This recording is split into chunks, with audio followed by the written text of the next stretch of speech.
His name was David Lee Spencer. And I had actually met him through his mother. I worked with her. And I'll never forget him saying that he had never even thought about having a family and having children until he met me, and I felt the exact same way.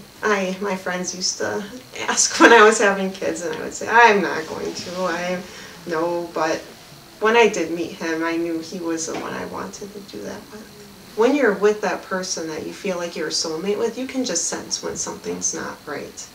It's so foggy when you go through a traumatic, life-changing event and you think back to the episodes leading up to it that started. It's difficult to think back to. He left with a case that looked like a gun case to me, took the keys and left. A few hours after that, after trying to go to sleep, my son and we heard the doorbell ring, and it was an officer. I let him in. He was with the assistant medical examiner. I let them into the house, and there wasn't a precursor such as sit down, such as we have awful news. It was simply David's dead. There was a shooting with officers and he's dead. That was all I got. All I could do was walk away and just sit on my bed and try my best to process the information.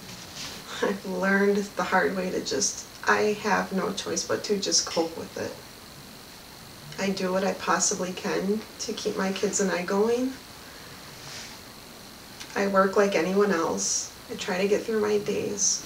It's really painful. I do remember reading an article about the same officers shooting another individual to death, and there was pain first, and then there was anger and frustration. Probably frustration was the one that stuck around the longest and still is. It just doesn't give a good feeling.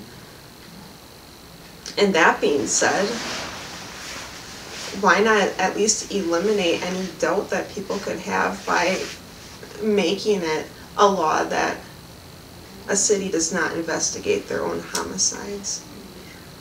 It shouldn't be that way. I really just want people to know David loved his children. He was the most loving person I ever met.